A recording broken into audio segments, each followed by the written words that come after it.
ওয়ালা তানাবাযু বিল আলকাব, কাউকে মন্দ উপনামে ডেকো না। মন্দ উপনামে ডেকো না মানে কাউকে একটা বিশেষ নাম দিও না, তার নামটা সুন্দরভাবে ডাকো। নাম বিকৃতি করা কবিরা গুনাহ। নাম আপনি বলবেন হুজুর এটা একটা কথা হইলো, নাম বিকৃতি করছে তো কি হয়েছে? এটা আপনার কাছে সমস্যা নেই। ধরেন যে ওই লোকের নাম আব্দুল্লাহ, আপনার কাছে আব্দুল্লাহ এটা সিম্পল, ধুর আব্দুল্লাহ একটা কিছু হইলো। কিন্তু যার নাম আব্দুল্লাহ তার কাছে এটা অনেক দামি। তার কাছে কি? কারণ এটা তার পরিচয় বহন করে। ধরেন যে আমার নাম কি মিজান, আপনার কাছে মনে হয় আরে মিজান একটা নাম হইলো, আমার কাছে তো এটা অনেক গুরুত্বপূর্ণ, কারণ এটা আমার পরিচয় বহন করে। এই নামে মানুষ আমাকে ডাকে, ফলে এটা আমার খুব আদরের, আমার কাছে বড্ড যত্নে দরদের নামটা। আপনার কাছে নাও হইতে পারে।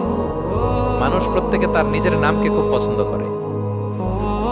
দেখবেন যে মানুষ কাগজ পেলে নিজের নামটা লেখে, সিগনেচার দেয় একটা, দেখবেন দেয়।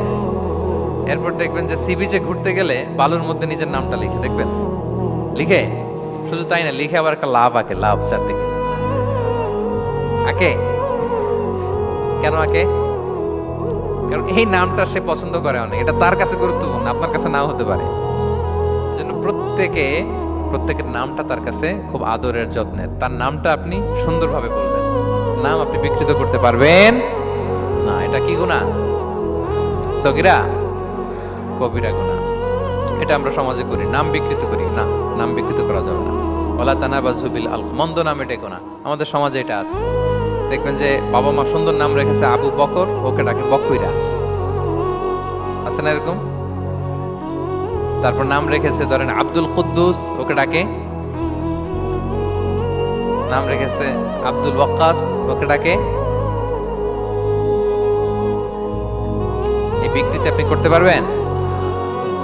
কিয়ামতের দিন আপনার নাম ধরে আপনার বাবার নাম ধরে ডাকা হবে। তুদআউনা ইয়াউমাল কিয়ামাতি বিআসমাইকুম ওয়া আসমাই আবাইকুম। কিয়ামতের দিন তোমার নাম, তোমার বাবার নাম, যখন আপনাকে ডাকবে ফেরেশতারা, আপনার নাম এবং আপনার বাবার নাম ধরে ডাকা হবে। এজন্য রাসূল সাল্লাল্লাহু আলাইহি ওয়াসাল্লাম বলেন ফাআহসিনু আসমাক, তোমাদের নামগুলো সুন্দর রেখো, তাহলে সেই দিন ডাকবে কল্টুর ছেলে কল্টু দাঁড়াও। তখন এই কোটি কোটি মানুষের সামনে আপনি এই নাম নিয়ে দাঁড়াবেন আর লজ্জায় পড়বেন। আর যদি বলে আব্দুর রহমানের ছেলে আব্দুল্লাহ, আসো, কত সুন্দর। নামগুলো ভালো আলেম দিয়ে ক্রস চেক করে কনসালটেশন করে এরপরে রাখবেন। আর কাউকে মন্দ নামে কখনো ডাকা যাবে না। তার বংশের কোনো খারাপ কিছু দিয়ে তাকে ডাকা যাবে না। ধরেন একজনের বাবা ছিল চোর, কিন্তু তার সন্তান সে সৎ মানুষ হইতে পারে না। এখন বাবার কথা কি আপনি চোরের পোলা বলে ডাকতে পারবেন? আপনি ডাকবেন না, বলতে পারবেন না, কারণ সে তো ভালো। তাহলে নাম বিকৃত করা, মন্দ উপনামে ডাকা, এটা কবিরা গুনাহ। এটা আমরা কখনো করব? মনে থাকবে প্রিয় ভাইরা।